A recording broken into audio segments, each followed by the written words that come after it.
Art's always been there for me. Someone said, "Oh, will you draw my dog?" And I said, "Well, yeah." Then I published that and someone said, "Will you draw my family?" I said, "Well, it'll cost you." I never dreamt of monetising it. Now I'm at a stage where I draw and paint like 1% of my time. I've drawn and painted the way I have since school. You release artwork to be judged. I would be lying if I said it doesn't affect me. Do you want to go bigger than 14? 15. 15 beer mats. Yeah! I wouldn't have a business if people weren't proud of Sheffield. But in reality, I wouldn't change what I do. I love what I do.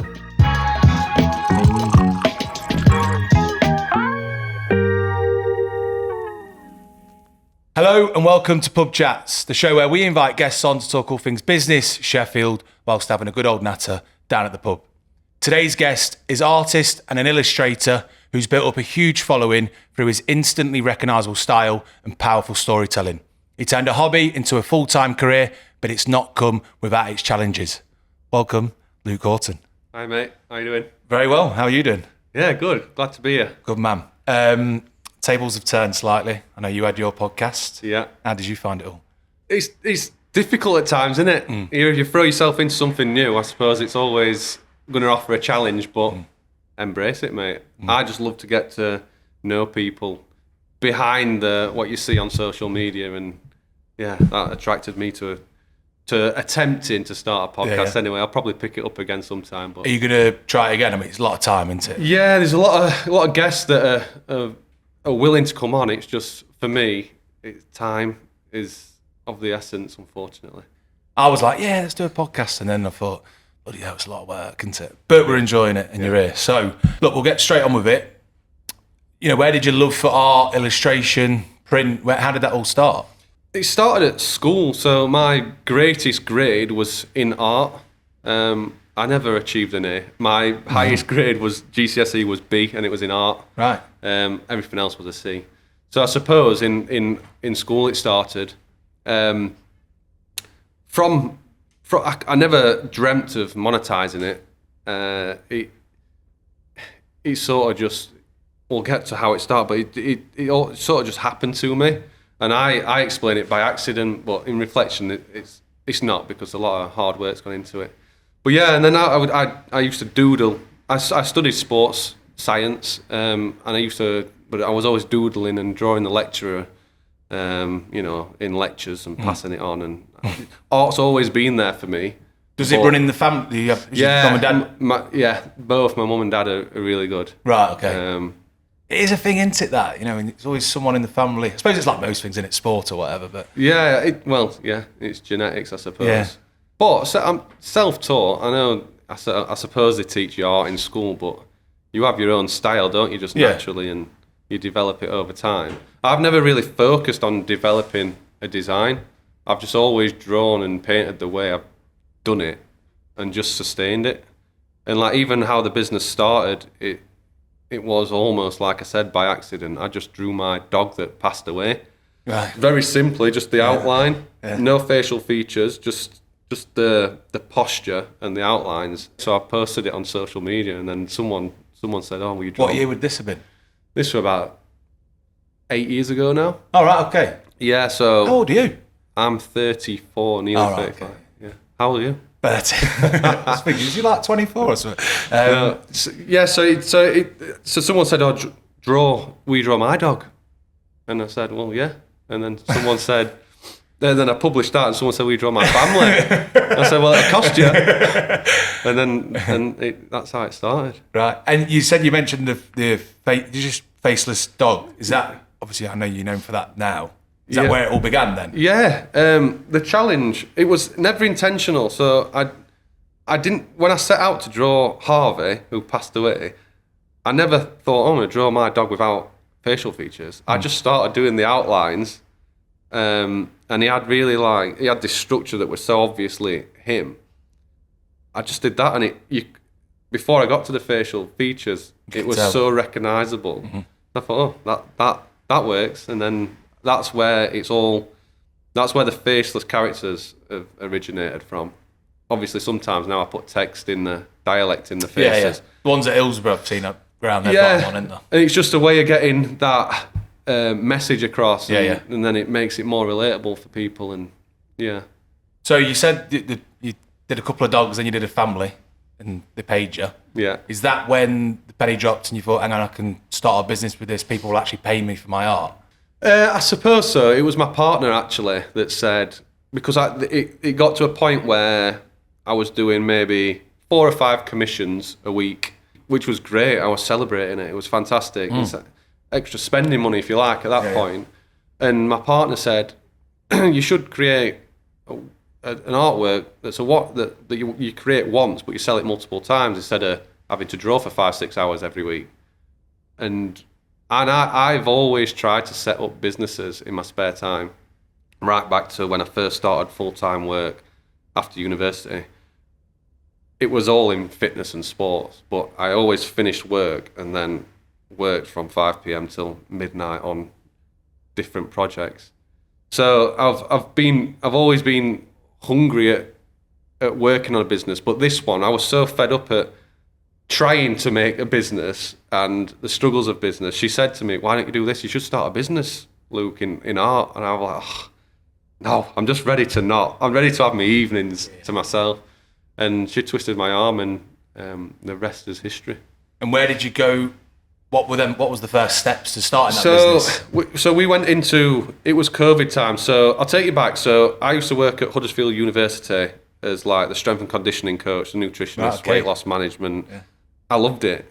You look like a fit lad. So yeah, thank you. I loved that. I loved that role. Like, I miss it actually. But Huddersfield University was actually at the time one of the richest universities in the country, and it was because of all the overseas students coming. I think we charge them like 3 times as much. But COVID hit, so those students were unable to come. So the university took a hit, and therefore redundancies. So I was actually made redundant, and that's when I started scribbling and doodling. So you mentioned obviously your mum and dad were keen artists and stuff, but who were you really inspired by growing up? Was it your mum and dad or? All my artwork is based solely on my upbringing. Right. But that's not just my parents, it's their parents too. And we have a large family, and they're very grounded, down to earth, typical Yorkshire folk. Yeah, and which you can see in your work. Yeah, and so I just bounce off of these things that I've grown up around. And my upbringing is obviously, or I wouldn't have a business, is quite relatable to many. Yeah. You know, working class, just stereotypical person, I suppose. Yeah. Where were you doing the sort of slogans, you know, like, I know you did the council bins, I love when you see that, put it in bin and, but, rate good and all that. Were you doing that from the start, or did that come later? So the first collection, if you like, so when my partner told me to transition from doing commissions, bespoke artworks, to do your own collection. Yeah. It was COVID times. So I started drawing all things COVID related. So I drew like a grandpa bobbing down, grabbing some toilet roll in a shop, because everyone was stocking up on toilet roll. It was like fun but relatable. Like, look at I called it the sign of the times. Yeah, so he had a mask on, and then also like people hanging out of the windows banging the pots together for the 6 p.m. NHS. NHS thing. Yeah. So I did, and Joe Wicks. I did Joe Wicks because he was doing his bits, and so it was just fun. I think I drew Boris on a screen, and me with my feet up on the chair, sort of like paying attention but not. And it's like all these things, everyone were doing them, so it was relatable, and I think that got some traction. At first when you first make a sale, at that point it's like, whoa, I've just created something out of my head. The buzz is it's incredible, isn't it? Yeah, it's great, and it lessens over time. I'm sure we'll get into it, but it was great. But what really moved me on was my second collection, which was dialect, so the Yorkshire, because I was speaking to Aviv. I want my art to be from the soul. What am I? And she's not from Yorkshire, so I'm crediting my partner for everything. She's the brains behind it all. Should have got her on, shouldn't we? But she suggested dialect, and well, now I can do 50 50 different prints. So like my work originates really, I know I illustrated or drew or what have you, the Sign of the Times COVID collection, but ultimately what got me going was dialect and phrases. That's what I would say you're known for. The Yorkshire slang, you know, whippets, blokes with flat cap, that kind of style, isn't it? Yeah. I've noticed though over the past, you know, probably 5 or 6 years, there's a lot doing it now. I won't say a lot, but there is. There's a few more, especially Yorkshire in general, there are, isn't there? There is, because it's not difficult. Yeah, and I think it's, again, I know we'll come on to it later, obviously, you know, you are, but you do obviously do merch and you're a brand in a way. You know, them sort of pin badges or clips or, you know, them sort of like £10, £15 gifts, you know, that people buy a lot of them, don't they? Especially at Christmas and stuff, you know, they're easy fillers. Yeah, but with prints in particular, there's a lot of people doing it now because they've seen it done. So, but it's like anything in business, people catch on and... I got into Meadowall quite early selling these prints, and there were no one at the time selling prints in Meadowall. So I think it opens people's eyes, and people quite confidently think, I can do that, and they can. So they do. Yeah. And that's what happens in business anyway. It catches on, and the market becomes But you just got to be busy at the front of that. You've got to be at the front, and then you've got to stay on trend. Yeah. And how do you do? Because how many more times can you do a saying or that? Exactly. Or, so, you know, because there's only so many words. Exactly. The biggest challenge of my business is staying relevant. And there's two ways you can look at it. I've reviewed this to hell and back. If I am an artist, in theory, your work gets better with age, and your name and your brand gets better with age. But I'm not necessarily an artist or just an artist. I'm also a brand. And brands, all brands, unless you stay on top, like Nike, there's trends and hypes, and it changes, and so I don't actually know where I fall in terms of, am I an artist or am I a brand? And then there's things in between, like, am I an illustrator or am I a CEO of a company? Like, I don't know. No one's told me. I never set up a business plan and said, this is what I'm going to do. I just follow my nose. So it's hard, but the biggest challenge is keeping on top. And you ask how, and to be honest, I don't really know. It's just, we do a lot of research. So we go to trade shows, that sort of thing, and see what's selling and what's not. What you find at trade shows is usually what buyers are putting in the shops. So there's an element of research, but ultimately I think I just revert back to find some time to draw, see what comes. Yeah. And at the minute, touch wood, it's relevant. I think relevant is actually the key word, because if you can produce artwork that's relevant in the current time, and with occasions that are happening at the moment, then you sort of stay relevant just by doing that. Say your next, you don't have to tell me what it is, but you know, your next print you're going to do or whatever, where does that start? So now I'm at a stage where I draw and paint like 1% of my time. I don't enjoy that. I'm running the business 99% of the time. The business got to a stage where it needs that much attention. There's only 3 of us currently. And you've got shop in Hillsborough. Shop in Hillsborough, then we have a shop in Hillsborough and a fulfillment centre which holds stock and distributes all online orders. Right. And around that we do a ton of projects. That might be pop-up shops or projects and collaborations with others. So finding the time is so tough. But if I do get round to sitting down with a pen, pencil, paintbrush, whatever it may be, depends on the mood. There's never a forecast or a plan. I literally sit down and go, right. And I did it the other day. I had some time, and I only had some time because my partner Aviv, she went over to Canada to see her sister, and she took the little one, and like I had a bit of time, and I just started sketching. And recently, all my artwork's been around like the struggles, the wrong word, but the struggles of home life. So like the pots building up, the washing building up. And so I had this idea of drawing a house with like shoes piling out the front door, pots coming out of the kitchen window, clothes coming out the. And I started, and I couldn't do it. So it evolved, and I published it the other day. It's just like a doorway in, and it's got everything I've just mentioned spilling out the door. But I sat down with like a minor idea and a bit of time, and that's how they come to fruition. Right. It's never planned like I need to. You do never this go, I'm one, going to draw this exact object going in this and that. It's sort of, I know you said like 1% of your time's now drawing, but how often do you need to be creating new prints, new merch, new? I don't know. So we try and do an exhibition once a year, and that sort of almost forces me to generate a collection of artworks. And I like to paint for my exhibitions. So that is when I will sit down and go, we meet with the team and we go, what can be the title of this collection? What are the trends at the minute? What's relatable to people right now? And then we bounce ideas around.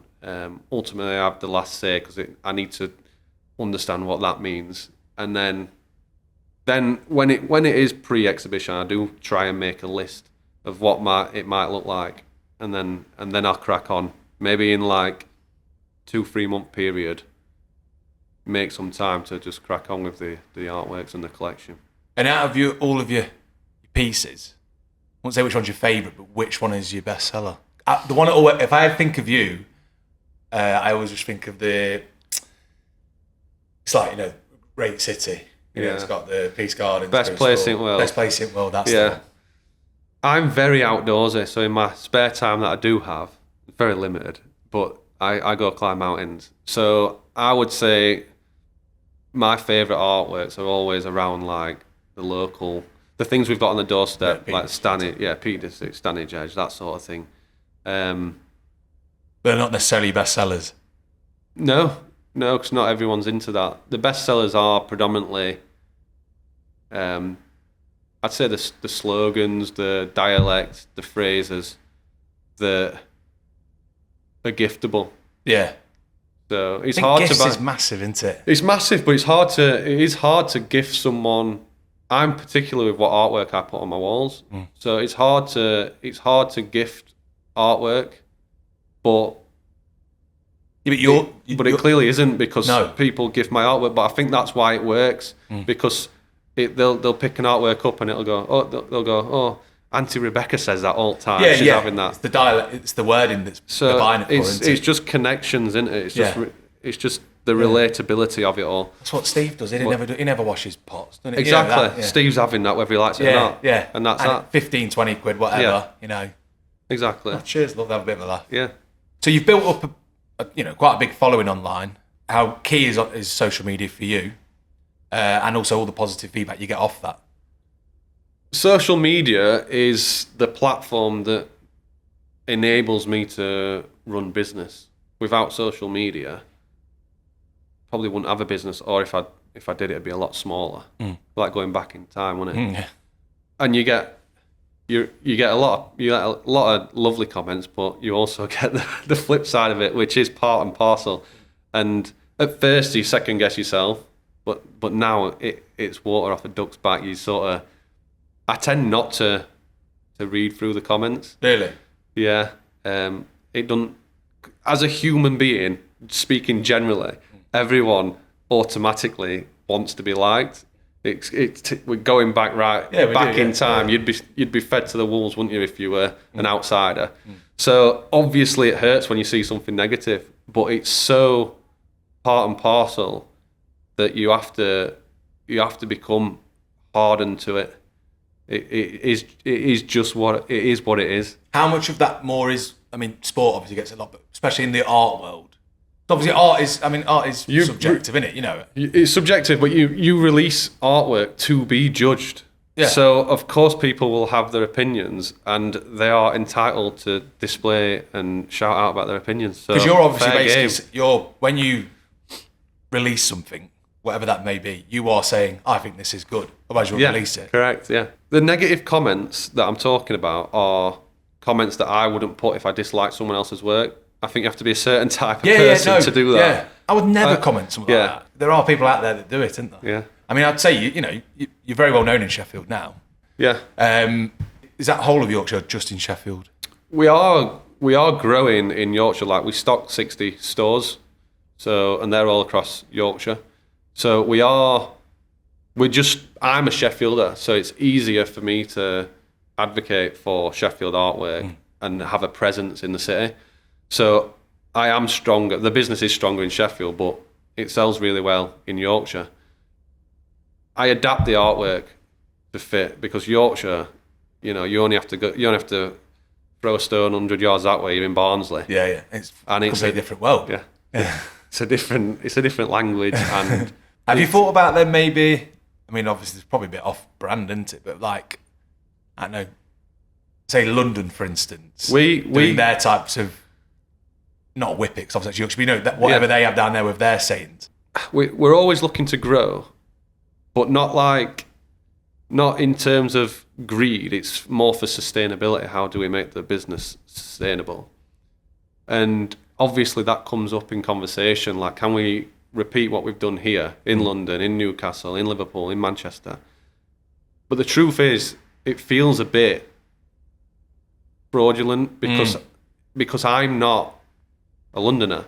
So I'd be, there's be someone better place to do it. Yeah. So we've always avoided it. We flirted with the idea so many times, but I've just stuck to Yorkshire for that reason. I suppose that's then going off what your ethos is. Like you said earlier, what you're doing is coming from the heart and your real life and what you've lived. Exactly. If you don't start going like that. And I didn't grow up in London, and therefore the art's not relatable. And so, it doesn't feel right. I'm sure there's a market there, but it's not. Well, I imagine there is. And I assume somewhere like Manchester's probably someone's doing it. I don't know. Someone would be doing it everywhere. Yeah, you'd have to go in and take it off. Yeah, which I don't like the sound of that either. Obviously, you do get lots of positive feedback. Like I said, you've got the great following in Sheffield, but your work has also received some criticism, particularly with the comparisons to Pete McKee. I mean, I've known you for quite a few years now, and we've always spoke about it. How does that make you feel, and how would you like to respond to all of that? If it was a comparison, that would almost be a compliment, and that does happen. But it's more of the accusations of imitation, I suppose, that you're asking me about. The truth is, I don't retaliate. As we've just touched on, people are completely entitled to their opinion, and art's put out for them to have those opinions. I would be lying if I said it doesn't affect me. It affects me less every single time. But it's hard because I've drawn and painted the way I have since school, the exact same way. And at school, I didn't know who Pete McKee is. May I add, Pete McKee's fantastic. He's up on my wall, he's unprecedented. It's like, I would say, probably if you go around I say this to my girlfriend, most households in Sheffield probably got a McKee. Absolutely. He's legendary, isn't it? Yeah, absolutely. I'd say you're not, but there's a lot of Luke Horton prints in people's houses. Yeah, loads. But yeah, so that for me, it's another thing that's part and parcel. I'm that used to it now. It's not all the time, but you hear it, and it is what it is. And I can't control that. I could change, but I need to stay true to myself. When I was a kid at school drawing how I draw and paint now, I shouldn't have to change it, so I don't. There is times where but first and foremost, my work is predominantly dialect and phrases, which is different in its own way. But what it is the bold black outlines and the block colouring that resembles or makes it similar, which is fair enough. I'm just not willing to change because it's how I've done it since school, and it's working for me, and I'd like to think that it's not having an impact on him. Well, no, I doubt it. Exactly. So, for me, it's just is what it is. Especially in Sheffield, because everyone obviously loves McKee. He's great. Yeah. But surely everyone would latch on and be like, well, I'm not going to buy art off. People still buy your stuff. I deal with a lot of customers. There's a minority that are like one or the other. Almost like Sheffield Wednesday and Sheffield United. You can't be one and then be the other. There is a minority of people that see art like Key that. or Horton. Exactly. Or there's many others. There are people like that, but most of the people that you speak to go, oh, this will go nicely next to my McKee and vice versa, and like, good. That's good celebrating both. Yeah. Yeah. Why not? Just going to move on to a little bit of rapid fire, Luke. Okay, let's do it. They're just light-hearted stuff. Some art, some general life stuff. Just give your best answers if you can, mate. So, are you a morning creative or are you a late nighter with your art? Late nighter.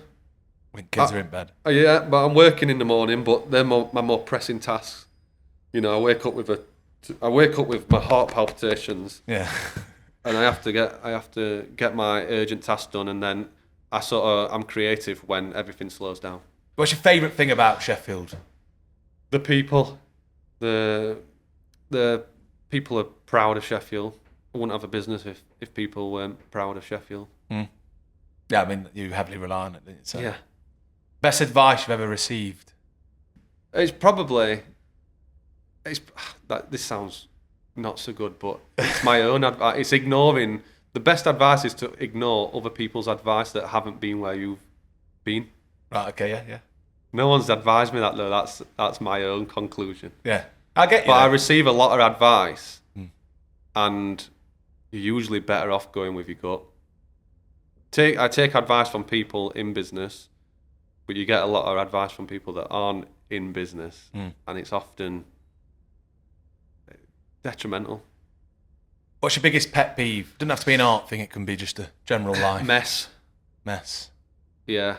I can't work until everything's clear, and I suppose I have OCD, but it's undiagnosed. Would you rather do a mural or a standalone piece? Standalone piece all day. Really? There's less pressure. Murals, there's only 3 that I've done for myself, which are the Hillsborough ones, so the ones on Penistone Road, and the one Ems Barber with the faces in the crowd. Those are my works that I wanted to or created myself. The others I followed briefs, and it's not as fun following a brief, because there might be things that you wouldn't normally include in it, and you're asked to do things a certain way. So it's a lot easier and enjoyable just to make your own piece. One thing you'd tell your past self? Prioritise collaborations, but meaningfully. So not for the sake of it. So collaborations whereby both parties benefit, and you learn and progress, and it increases your exposure. Basically, that's the advice that I'd give to anyone now starting out, is that build connections with people, because I feel like I'm where I am because of the connections that you build. And it's not only those connections, it's that if you come across well and if you're a likeable person, which I like to think I am, then word of mouth is good, and people, it opens you up to opportunities. So I've got loads of work and stuff off just that. Yeah, because you're a very likeable guy. Friends and all that, pubs and all that. Yeah, if you're honest and likeable and approachable, it's a route for growth. It's integral to my business. What's your favourite Sheffield spot? Where is your favourite Sheffield spot to switch off? To switch off. Well, I don't have to switch off, or just. I've got 2. So okay. The Peak District, is ultimately my answer to that. We always, do you know what? One thing that I'm not from Sheffield, Leicester, and obviously we always claim, we always say about Peak District. When people say favourite thing about Sheffield, they say Peak District. It's like, hang on, that's not in Sheffield. Well, Stanage Edges, isn't it? Is it? I think it is. It's in Derbyshire, isn't it? Yeah. Well, I don't know if the line is. I don't know. We'll have to check that. Right. But all right then. So The border of the peaks. Now, I was going to say as well, Hillsborough Stadium, but it's controversial, in it. Yeah, but if you're a Wednesday fan, I'm a Wednesday fan, and I'm branded a Wednesday fan, and I sell more Wednesday products than Sheffield United products, and I think it might be because I'm branded a Wednesday fan. Yeah. But how much do you do the same stuff as Wednesday did for United? Or is it yeah. You still sell United because in theory, I'm all about Sheffield. Yeah. We've got an artwork. So the best place in the world artwork, which you referred to earlier, that come about because the first piece, sort of collage that I did of all things Sheffield, it had Hillsborough Stadium and Bramall Lane on it, and the amount of people from both sides said, "I love that, but I can't have that up on my wall. I'm a Wednesday fan; it's got red on it, and vice versa." So that's what gave birth to the second collage, which excludes them, and it's got football in there just to represent football. So yeah, I get it though. I mean, I will probably be that. Well, I don't know. I'm a massive football fan. I had season tickets, and it never sprung to mind. And it sells really well. It does sell really well. But when I was getting this feedback, I thought, well, yeah, of course. And if we obviously, you said it earlier, I believe, but your piece of art that you're most proud of, or print, or one hero product you've done. I'm expecting this question, and I never know what to say, and it changes. It changes. Even on the website, I've got Luke's pics, and I look at that now and I think, I might change that. But it is all to do with my hobbies. So I wouldn't say I've got one in particular, but just the outdoor collection is what I would pick as my favourite. Good man. Get checked out on Luke's picks. I thought there'd just be all the stuff you're trying to flog. Trying to get rid of Luke's picks this week. So look, obviously you now got the shop in Hillsborough and you've got in York, etc. What are the struggles at the level where you're at now? You're reasonably quite big. What are the struggles of owning the business, doing the drawings, doing all that, managing staff, having the stress of having to pay them, all that kind of stuff? How do you deal with all that? Where do I start? So I never meant to start a business, and one that's got to scale of where we're at now with multiple sites and multiple staff. And it's fantastic, and it's like you have to step out of it to realise your progress and what you've achieved. But business is difficult. There's with growth, which ultimately is what every business wants to do, comes responsibilities in terms of finances and people. So as I said earlier, like when you first make a sale, when you've just started your hobby almost, it's a bonus. You're like, boom, that's so good. Extra £15 in my pocket. When it's a business now, like those sales are required. So it's more of, instead of like, oh wow, it's more of like, phew. Yeah. Because you've got rent to pay at multiple sites, you've got salaries to pay, business rates, tax, corporation tax, all, it's really difficult to fully just enjoy running a business. The challenges are just there in plain sight. And you've got to, because you've got these set in stone commitments financially, you have to reach targets, and you have to put pressure on your staff to reach targets. And it's less of a, it's no longer a bit of fun, and it's more of a serious occupation whereby there's pressure. So I would say the challenges are the pressures financially. Cash flow is always a challenge. Because you're always considering growth, you need to invest. So if you invest cash, and then you deplete your balance, and then it's stressful, and vice versa. You think about when we sell a print, VAT comes off it straight away, so 20% to the VAT man. Because people, we've had feedback for. I don't think £15 expensive for a print or an artwork. Very occasionally, someone might say, "Oh, it's a bit overpriced." But just thinking about the VAT that comes off it, 20% comes off it. Yeah. Then your product cost comes off it. Yeah. Then what's left of the profit, 20% goes to corporation tax. So then you've got a little bit left that's you need to pay staff and pay your overheads, and it's the most challenging thing. Straight answer for you. I'm beating around bush. No, that's good. Is the challenges of financials. And do you know? Because obviously, when you say 5, 6, 7 years ago, obviously that you're building up. You like, I want to have a shop. I want to have this, and then when you actually get there, are you? Do you know what I mean? It's sort of like, oh, I'm here now, but I'm more stressed, and I'm, I've got, I preferred it when it was just a bit more of a, just me doing prints and selling them out. In theory, yeah, but ultimately, I wouldn't change what I do for the world, and the business works, and it's profitable business. So, although I'm grumbling, it's all relative. If we went back 100 years ago, we'd be living superior to king and queens, wouldn't we? Yeah. They don't have showers or technology like we do. But yet we grumble. So I'm just grumbling. But in reality, I wouldn't change what I do.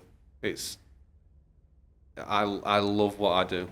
The challenges are there, but overcoming challenges gives you the feeling that you thrive, and I wouldn't change it for well.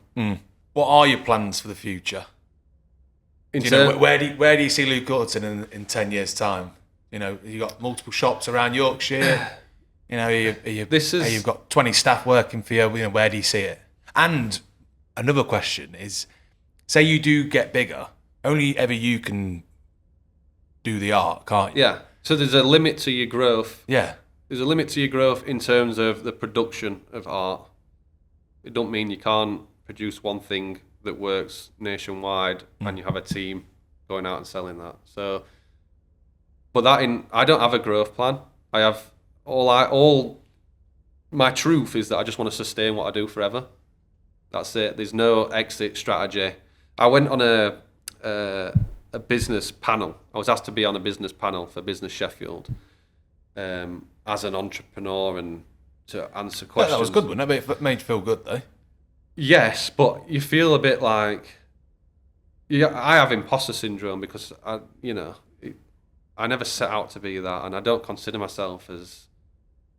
even consider myself as an artist per se. I don't really know what I am. I am a businessman, but I wouldn't consider myself as a businessman.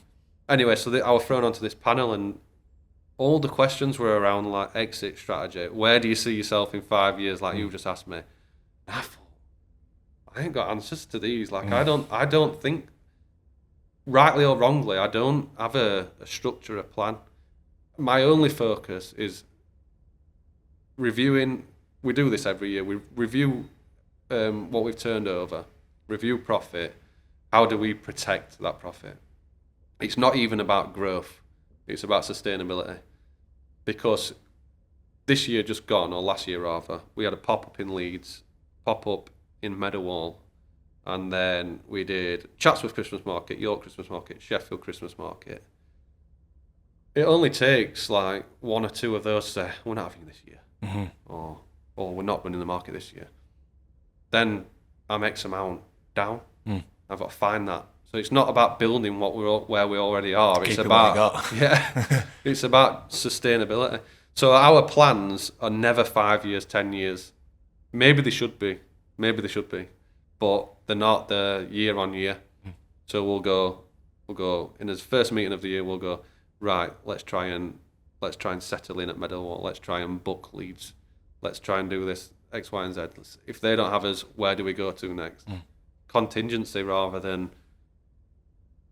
forward thinking, I suppose. Surviving. Yeah, but surviving sounds like you're not doing well. Yeah, I get you. It's not like that. It is just paramount that you consider where your revenue's coming from versus your overheads. Okay. Right. So I can't give you an answer for 5 years' time, but I'd like to think ultimately, say the dream Luke Horton. Ultimately, I just draw and paint. That's it.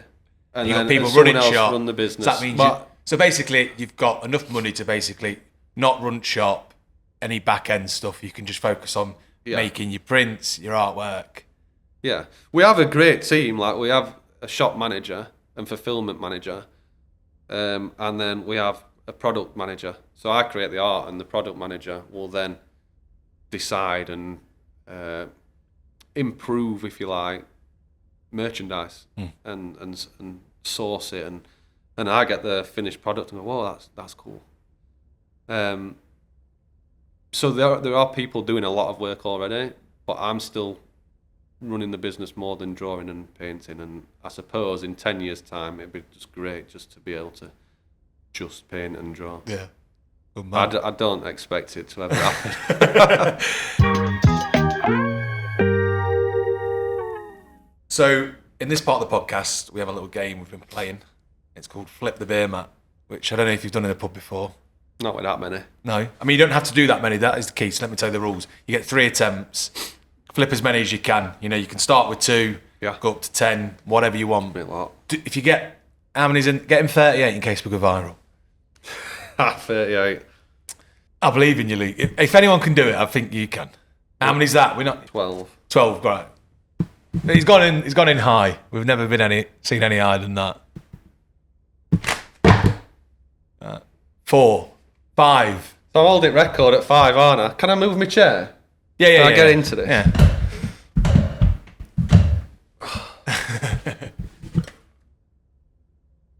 So you're on 5. It is cold in here, by the way. We've not put heating on.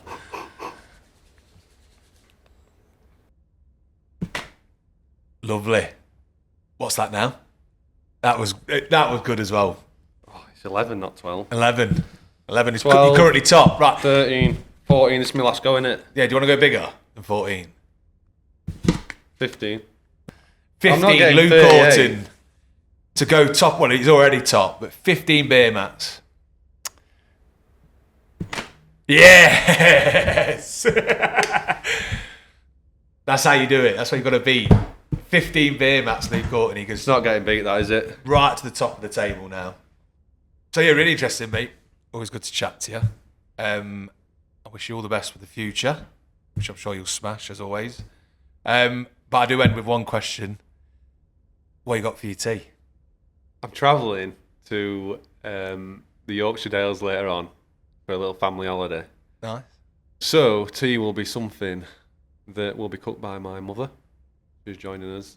I would take a guess at lasagna, her go-to dish. Solid. Good Friday choice as well. Yeah. Good man. I forget it's Friday. Yeah. Forget what day of the week it is.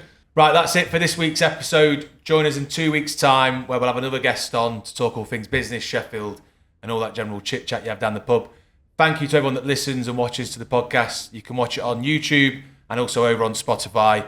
Go on to the links on our Instagram page and you can find all that there. Thank you very much.